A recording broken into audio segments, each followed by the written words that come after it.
Okay, this little resource is going to help you guys be motivated to keep exercising even when we have some pain problems, whether it be in our back, our knees, our hips.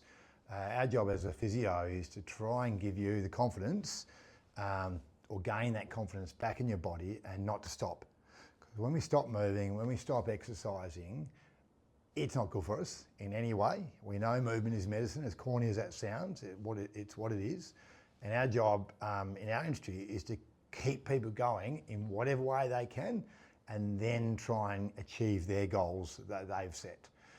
So we love working with people to get them back on their journey, because when you have pain, you often drop off, you often get fearful, you often get frustrated and anxious and worried. And if you're that obsessive about exercise, you could drop into some degree of depression and frustration that just hits a wall of a mental health barrier. So we will make it easy for you and give you ideas on how you can keep doing it. So an example of back pain, that's a common one. 80% of us will get back pain at some stage. And often our first response with back pain is to protect and brace up. But what we know about the research of back pain is that it is important to get in there in those early stages and stop those guarding responses, stop the protective pattern that we do, because it's a natural thing to tense up.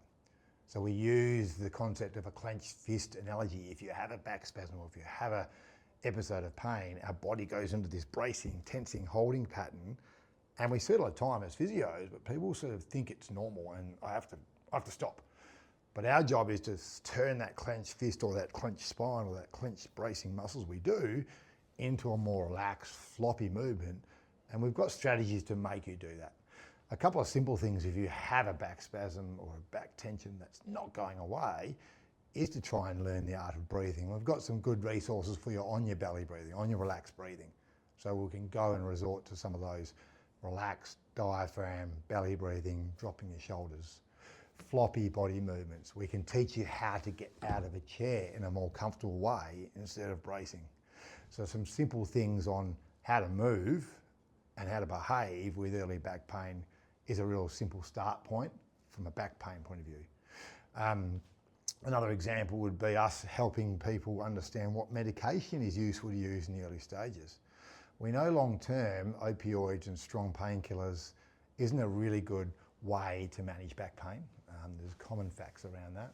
But in a short period of time when you have a lot of pain, it is a good idea to get advice on what can you use, whether it be an anti-inflammatory, whether it be a muscle relaxant, whether it be a combination of low-level painkillers for a short period. Important to help understand that they can be assisted. Other things in the early stages, we use heat packs, not cold. Cold often is more of an analgesic, but stiffens people up. Heat is nice for relaxing. There's no long-term evidence on that stuff, but good for temporary relief. Jump in a sauna, jump in a spa if you're lucky enough to have one, get in the pool with some relaxed, gentle movement. So there's some ideas that you can think about in the early stages of, say, back pain. And that'll help you then break the cycle to get back and do some real simple activity again. Other more athletic patients who still are just able to exercise but niggly hip or niggly knee, when they have arthritis pain and they blame their arthritis for stopping them exercising. I mean, personally, I've had a hip replacement that was from arthritis, but I tried everything I could to avoid that, which is exercise, some weight loss, really good eating and diet, understanding what I could do and I couldn't do, changing running to cycling for a period of time. But there's a level of arthritis actually not being the worst thing for us. People can exercise with arthritis. Some positions we just need to figure out what you can and can't do and then work around that. So both for knee and hip arthritis, there's great evidence that strengthening work for your muscles and your legs can help reduce the risk of hip and knee replacements by 30%. So really cool stuff out there, and it's so simple a lot of the time. It's just us helping you with that process of getting there. Okay, so there's a couple of other resources we share on leg exercises. You can give them a try. If you're sore with certain things, we'll find ways around that. So there's always a way you can find a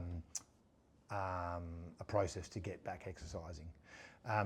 So other things, I guess, information about scans with pain. Do we need to go and hunt down a scan straight away? Well, the evidence will say that scans don't always tell us the full picture of pain and injury.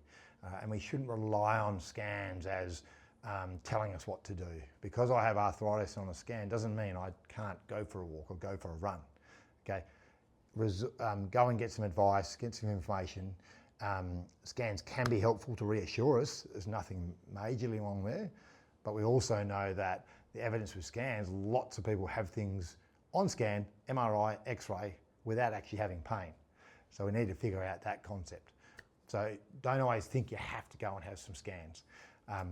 So I guess the bottom line is utilising the concept of knowledge and understanding of the research that exists, finding what you can do in the short term, getting a list of exercises, whether it be stretching, strengthening, cardio, but also find what you enjoy. And our job is to help you build that confidence back to try and train back into a way of enjoying activity, exercise, and back to your lifestyle things that you were doing before you had pain. So rest assured, pain will go away. Most of the back pain we see with patients does disappear. It's when it isn't treated well at the start, that's when we see problems arising. It's when people get the old sort of ideas in their head that I must rest or I must not do things. Well, that's wrong. So I'm trying to make it sound simple, and it can be, but of course there's many factors that cause back pain, and a lot of those are the big pillars we've talked about here today in our resource and our wellness day: good sleep, good diet, and keeping active. So the other resources that you'll be able to access today, other diet, are the levels of sleep and recovery. How can we get those things really good in our life? And they will supplement you being able to get exercising again. And funnily enough, they go hand in hand. So simple stuff generally works. To keep it simple is a good acronym to use in general life. So come and touch base if you do have any problems with getting back and exercising, and we're here to help you. And that's what the physio profession is there to do. Touch base when you can.